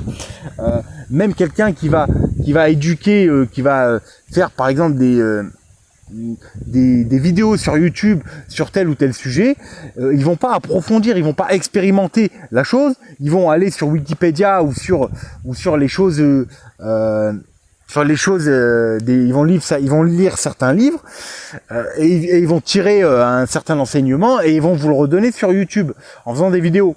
Mais ils vont pas faire d'expérience dessus, ils vont pas l'analyser profondément, le mettre en adéquation avec la réalité, etc. Non, ils vont juste prendre des informations et vous le redonner comme ça.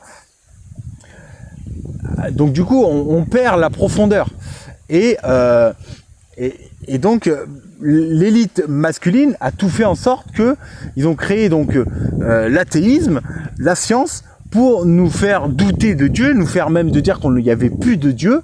C'est même devenu celui qui croit en Dieu, c'est devenu c'est le ridicule. C'est en mode c'est ridicule parce que maintenant voilà, croire en Dieu c'est être un enfant. En quelque sorte oui, c'est être pur comme un enfant, croire en Dieu. Mais c'est avoir la beauté, avoir l'espoir, avoir des rêves en fait, des rêves de beau. Parce qu'on vit pas dans une société belle, je suis désolé. On détruit la nature, tout ça, les valeurs, tout ça, il n'y a plus rien, tout c'est moche quoi. Je veux dire,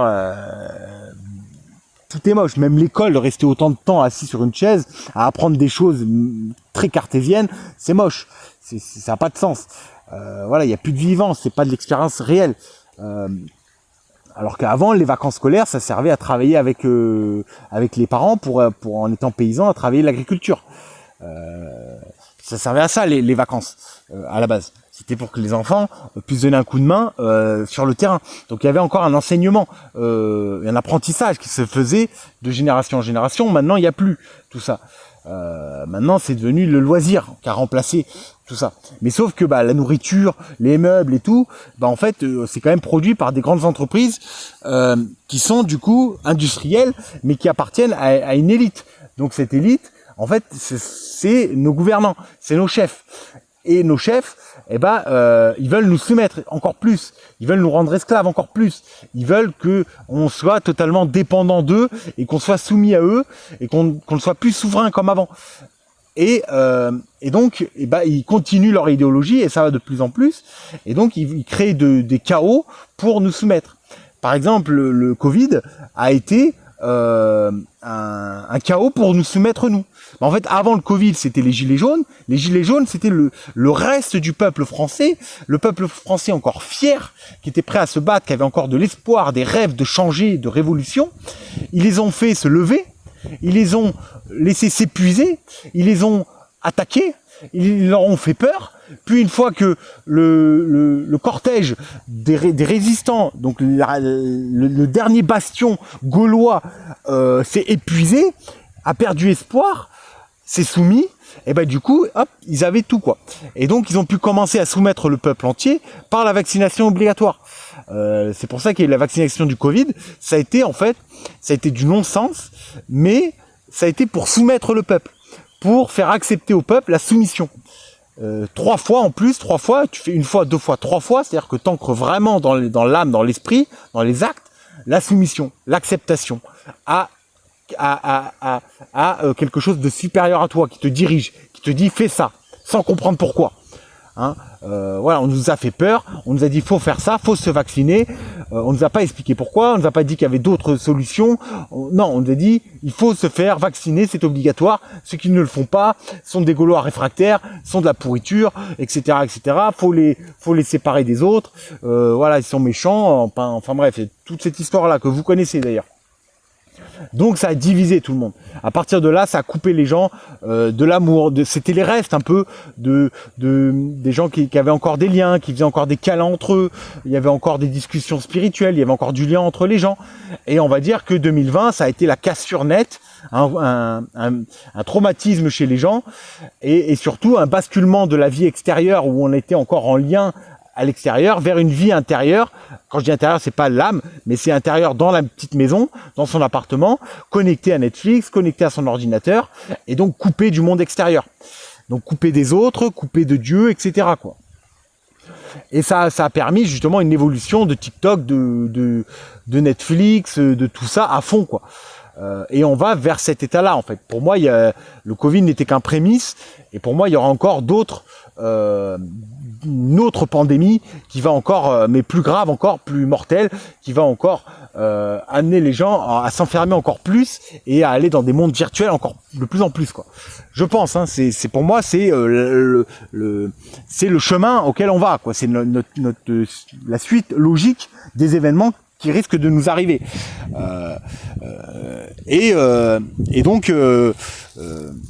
Donc voilà, en plus ils installent la fibre partout, donc ça veut dire que l'ère Internet, voilà, là pour moi Internet, on était bien là comme ça, on n'a pas besoin de plus. Pourquoi ils nous ont installé la fibre au débit partout? C'est qu'en fait ils veulent que ça soit des maisons connectées, ils veulent que les gens soient connectés sur des jeux encore de plus en plus puissants, dans une connexion encore plus puissante, des choses totalement où il y a besoin d'un débit hyper élevé de connexion instantanée. Ils veulent créer un monde virtuel en fait. En 3D auquel tu as ton avatar dans un monde virtuel super beau avec des lunettes, voire même un peu comme le film One Raider Player là, où je crois que c'est ça, auquel tu as tout l'équipement et tu vis dans un monde artificiel et c'est là où tu rencontres du monde, etc., etc. Et c'est un peu le but, c'est ce qu'ils veulent, c'est ce qu'ils développent, d'accord, c'est leur but, c'est que chacun reste chez soi et reste dans un monde virtuel. Et donc voilà, on va vers ça, vers la fin de Dieu, vers la fin de l'instant présent, de la connexion divine, des émotions, des sentiments, des liens entre les gens, de l'artistique, parce que l'IA va remplacer les artistes, tout ça. Donc il y a même plus besoin de réfléchir, il y a même plus besoin, donc il y a plus besoin de réfléchir, l'IA réfléchit à notre place. Il n'y a plus besoin de faire de synthèse, l'IA le fait à notre place. Il n'y a plus besoin d'artistes, d'être créatifs et d'être connectés au divin parce que l'IA le fait à notre place. Donc en fait, on va vers une civilisation totalement déboussolée, totalement coupée de ses racines, coupée de Dieu, coupée de soi-même, totalement soumise en fait. Parce que du coup, voilà, qu'il ne saura même plus si c'est un homme ou une femme. Parce que je suis désolé, mais on va de plus en plus vers ça. Et ça, je vous invite à écouter l'audio en rapport avec la dysphorie de genre, qui parle plus spécifiquement de ça. Mais c'est la maladie du siècle qui arrive. C'est pas du siècle. Parce que ça va changer, d'accord. On va pas, d'un moment, on va dans un extrême, on va aller dans l'autre. Mais nos enfants ont ce problème-là, et c'est important de le comprendre et de leur expliquer pourquoi, d'aller voir dans le fond des choses. Mais c'est voilà, on l'entend de plus en plus. On va l'entendre de plus en plus, ça va être quelque chose de sociétal et on va dans cette direction-là en tout cas. Donc voilà, à peu près. Et je voulais juste voir du coup donc plusieurs choses. Aujourd'hui, il y a donc dans la France, le peuple, le drapeau, c'est bleu, blanc, rouge. Donc avant, c'est le bleu, donc spirituel, qui venait du ciel, le blanc, la pureté, le rouge, la matière. Donc le spirituel qui vient du ciel, incarné dans la matière. C'est pour ça que le peuple français a un rôle important. Et en plus, c'est du coup la petite fille, la fille aînée de l'Église, donc de Jésus, du message du Christ d'amour. C'est la France, donc féminin. C'est Notre-Dame, donc féminin. Donc c'est vraiment un rôle important. La France va rayonner. En fait, c'est le coq, donc c'est la France qui aura le rôle d'annoncer le retour de la lumière, donc du retour de l'amour, du Dieu de l'amour sur la terre. C'est le peuple français qui aura ce rôle-là à faire aux autres, en fait. C'est à partir de la France que ça va partir. Et c'est pour ça qu'il y a plein de prophéties sur la France, etc. Parce que voilà. Et en plus, voilà, là, je crois que j'en ai parlé, mais voilà, il y a les mines de lithium en France. Donc une source d'énergie. Le lithium, c'est des batteries qui accumulent de l'énergie, qui sont dans nos souterrains français.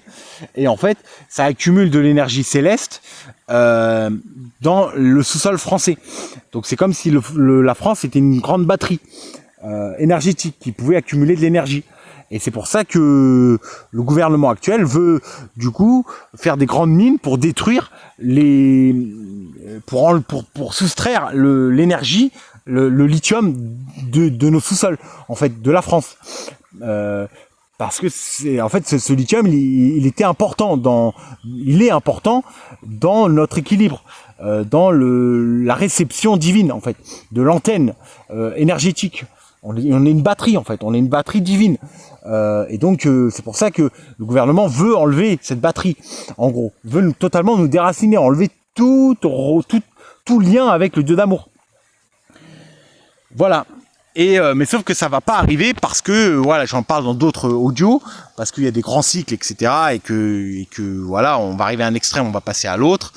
Donc, voilà, la France, là, en plus, est en train de s'éveiller. Même si les gens se disent athées, ils sont profondément...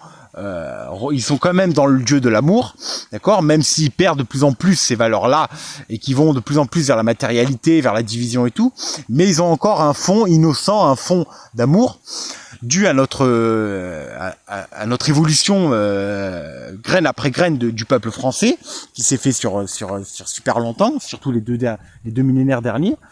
Donc nous, on va pas changer d'un état à un autre. On peut se dire athée d'un point de vue mental, mais d'un point de vue de l'âme, on est chrétien quand même. On est celte quand même.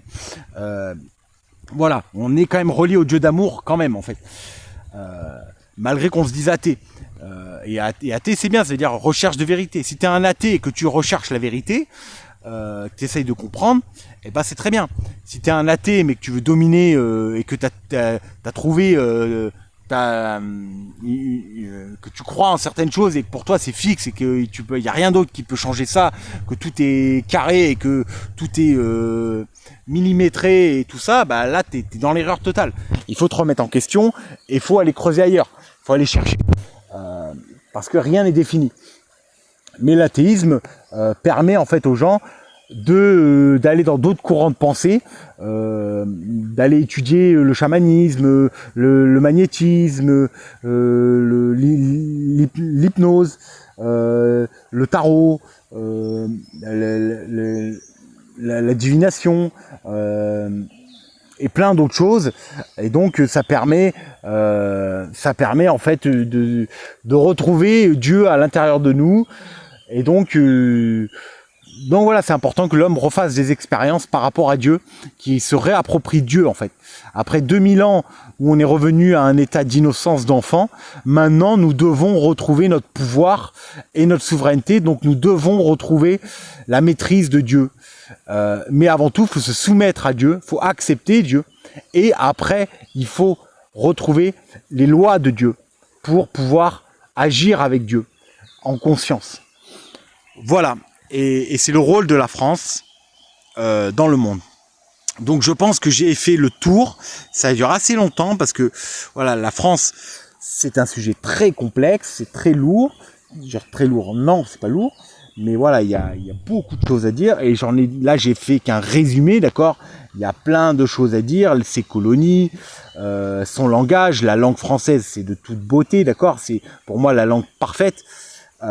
Qui décrit les choses dans la beauté, dans l'amour, dans l'essence même des choses, des mots, de la signification. D'ailleurs, la France avait été un peu... ça a failli être la langue universelle du monde. Mais c'est l'anglais, c'est le côté masculin qui a gagné, et pas le côté féminin. Mais après, on pourrait parler aussi des colonies françaises, du coup, où il y a eu du bon, c'est-à-dire qu'ils ont amené quand même la parole de Jésus, d'amour là-bas, même s'il y a eu du mauvais aussi, d'accord, fallait aussi les laisser tranquilles, dans leur monde, ils étaient très bien, parce qu'on a pris leurs ressources aussi, il faut le dire.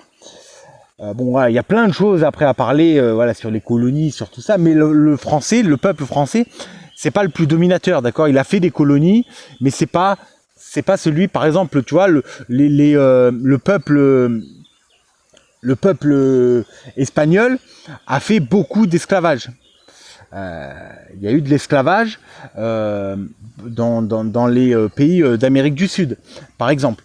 Le peuple anglais a, par exemple, a vendu de la drogue à la Chine pour de l'opium pour soumettre pour pervertir le peuple chinois à sa doctrine, parce qu'il avait colonisé, il y avait eu une colonie chinoise, anglaise en Chine, et en fait ils ont renversé, parce que le chinois, l'empire chinois, il était féminin avant.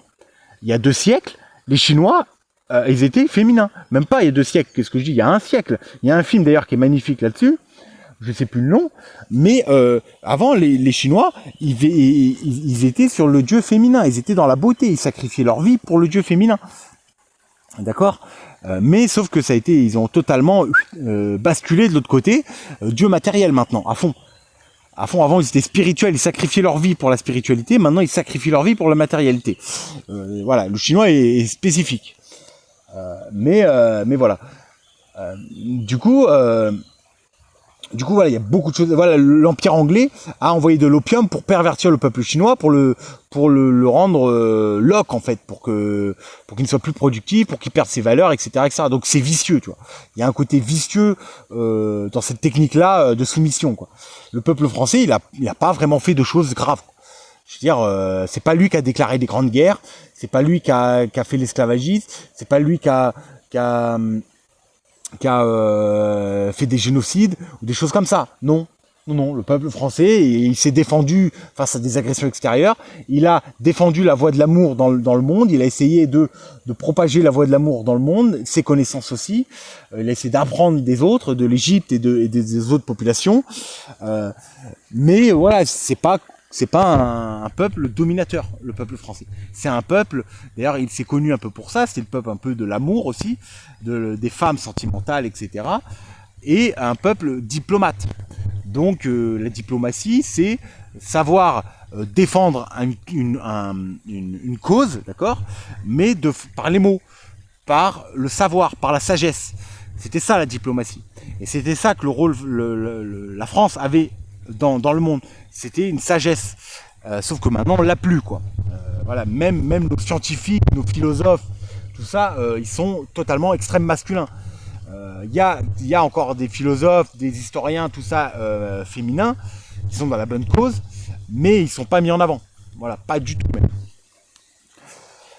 Donc voilà, mais il y a vraiment beaucoup de choses à dire sur le peuple. Mais du coup, voilà, je pense avoir dit l'essentiel du peuple français et son rôle dans le futur, voilà, de coq, d'éclairer les autres et voilà. Pour moi, on va dire la France. Donc ouais, d'ailleurs, regardez bien, parce que la France a été colonisée par l'extrême masculin, d'accord? Ils ont pris Paris, ils ont mis leurs monuments à leur place, la Tour Eiffel premièrement, l'Arc de Triomphe aussi. Mais là, le dernier monument qu'ils ont mis, donc là, ils vont pas voir un monument, mais moi je le vois bien, hein, que c'est un monument, hein, c'est la Tour Triangle. Ils ont fait une pyramide, une tour triangle. C'est-à-dire qu'il part d'en bas, qui monte en haut, avec du coup un appartement qui sera tout en haut pour une élite. Ils ont fait une tour triangle en plein Paris. Voilà, c'est symbolique de la puissance du coup du dieu masculin, de leur influence sur le monde en fait. Donc voilà. Après, bon, je pense que j'ai fait le tour. Peut-être que je reparle. Dans d'autres audios, je parle plus de l'architecture française. Dans d'autres audios, je vais parler plus de la langue française. Dans d'autres audios, je vais parler plus de nos traditions celtes ou vikings. Enfin voilà, il y a plein de choses à dire plus en profondeur. Mais là, c'est vraiment un résumé de la France. Voilà. Je vous remercie d'avoir écouté jusqu'au bout. Je vous invite à partager, à partager un commentaire sur votre ressenti sur la France. Qu'est-ce que tout ça vous a fait ressentir et vous, votre point de vue sur la France et le peuple français. Et voilà, de partager, de débattre entre vous, ça peut être intéressant. Et voilà, j'ai d'autres projets pour le peuple français. Quand on sera une plus grande communauté, on pourra faire quelque chose de plus vivant, de plus interactif entre nous. Mais c'est pour le moment, ça reste dans le cartable, ça reste dans la valise. C'est pas encore, c'est un projet qui se met en place où j'ai des idées, que ça soit quelque chose d'interactif, vivant, de la thérapie collective pour le Dieu d'amour. Mais c'est pour le moment c'est qu'une graine. C'est voilà, on en est. En tout cas, c'est le début. J'ai vraiment espoir que ça va prendre du temps, peut-être plusieurs années, peut-être voilà. Mais moi j'ai espoir en ce projet et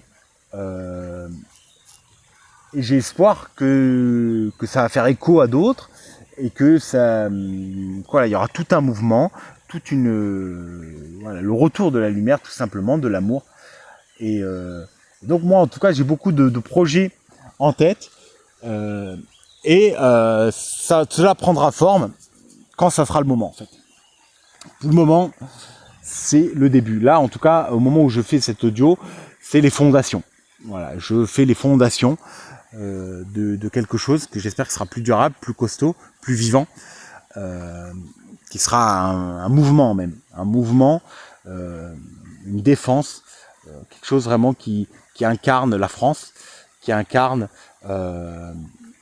les valeurs de la France et de défense en fait, de défense de l'amour. Donc voilà. Ben, je vous remercie et je vous dis à la prochaine. Au revoir.